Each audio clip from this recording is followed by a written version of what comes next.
28 ದೂರ ಇದೆ, ಬನ್ನಿ ನೋಡೋಣ. ಈಗ ಬಿಹಾರದಲ್ಲಿ ಲಲ್ಲೂ ಪ್ರಸಾದ್ ಅವ್ರ ಮಗ ತೇಜಸ್ವಿ ಯಾದವ್ 18ನೇ ತಾರೀಕು ಓದ್ ತಗೋತೀನಿ ಅಂತ ಹೇಳಿ ಮೊದಲೇ ಘೋಷಣೆ ಮಾಡಿಬಿಟ್ರು. ಈ ಸಲ ನಮ್ಮದೇ ಸರ್ಕಾರ 18ನೇ ತಾರೀಕು ಓದ್ಗೂ ಡೇಟ್ನು ತೀರ್ಮಾನ ಮಾಡಿದೀನಿ ಅಂತ ಹೇಳಿದ್ರು. ಅದೇ ತರ ಇವರು ಪಾಪ ಯಾವ್ದೋ ಭ್ರಮಾಲೋಕದಲ್ಲಿದೆ. ಏನು ಕಳೆದ 2.5 ವರ್ಷ ರಾಜ್ಯದ ಅಭಿವೃದ್ಧಿ ಮಾಡಿ ಜನ ಅಯ್ಯೋ ಮತ್ತೆ ಚುನಾವಣೆ ಬಂದ್ರೆ ಇವ್ರನ್ನೇ ಗೆಲ್ಲಿಸಬೇಕು ಅಂತ ಕಾಯ್ತಾವ್ರೆ. ಅದಕ್ಕೆ ಅವ್ರ ಮಟ್ಟದಲ್ಲವ್ರೆ.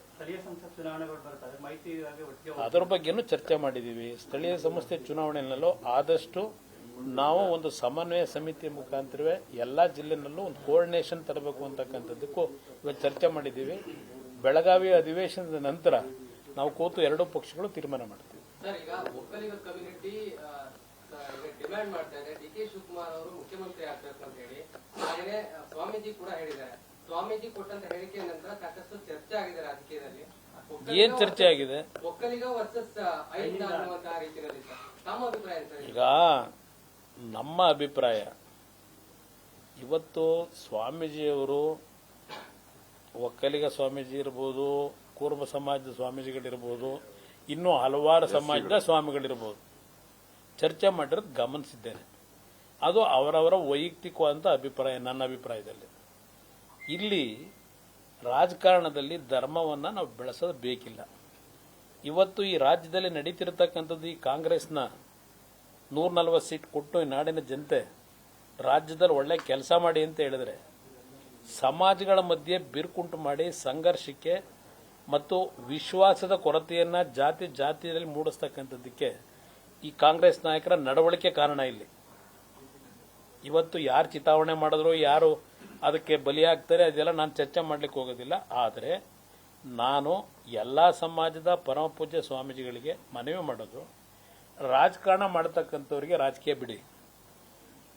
ಧರ್ಮಾಧಿಕಾರಿಗಳು ಈ ವಿಷಯದಲ್ಲಿ ರಾಜಕಾರಣದಲ್ಲಿ ಯಾಕೆಂದ್ರೆ ಧರ್ಮಾಧಿಕಾರಿಗಳಿಗೆ ಯಾವುದೇ ರೀತಿಯ ಜಾತಿಯ ವ್ಯಾಮೋಹ ಆಗಲಿ ವ್ಯಕ್ತಿಗಳ ವ್ಯಾಮೋಹವಾಗಲಿ ಇರಬಾರದು. ಯಾಕೆಂದ್ರೆ ಅದು ಶಿವಕುಮಾರ್ ಅವರೇ ಹೇಳ್ತಾರೆ. ಯಾವಾಗ ನಮಗೆ ಬಹಳ ವಚನಗಳು, ಸರ್ವಜ್ಞ ವಚನ ಮತ್ತು ಭಗವದ್ಗೀತೆ ಎಲ್ಲ ಬಹಳ ಹೇಳ್ತಾರೆ.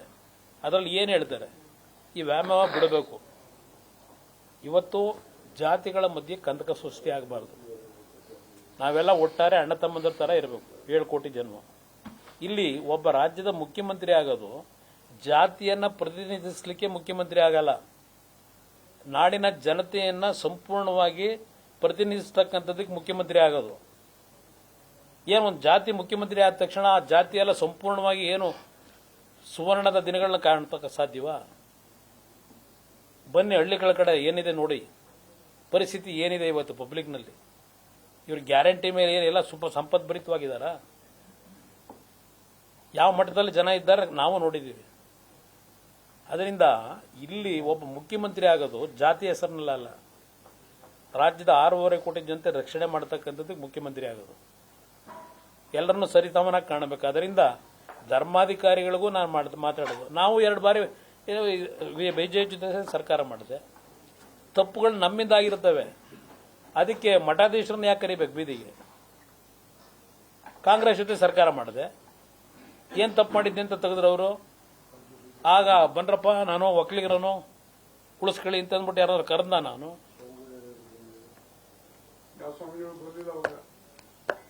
ಅಲ್ಲ, ಅದು ನಾವು ಎಕ್ಸ್ಪೆಕ್ಟ್ ಮಾಡಾಗಿಲ್ಲ. ಅವೆಲ್ಲ ಮಾಡಬಾರದು. ನಾವು ರೆಪ್ರೆಸೆಂಟ್ ಮಾಡೋದು ಜನಪ್ರತಿನಿಧಿಗಳಾಗಿ ನಾಡಿನ ಜನತೆಯ ಕಲ್ಯಾಣಕ್ಕೆ, ನಮ್ಮ ಸ್ವಾರ್ಥಕ್ಕಲ್ಲ. ಅವ್ರು ಕಾಂಗ್ರೆಸ್ ತೀರ್ಮಾನ ಅವ್ರು ಮಾಡ್ಕೊತಾರೆ. ನಾನೀಗಾಗಲೇ ಅದರ ಬಗ್ಗೆ ಹೇಳಿದ್ದೀನಿ, ನಾನೇ ಹೇಳಿದ್ದೀನಿ. ಅವ್ರ ಪಾಪ ನಮ್ಮ ಪಕ್ಷದಲ್ಲಿ ಇದ್ದಾರಲ್ವಾ, ಅವೇನು ಅನ್ನೋದು ನಾವು ನೋಡಿದೀವಿ, ನಮಗೂ ಅನುಭವ ಇದೆ.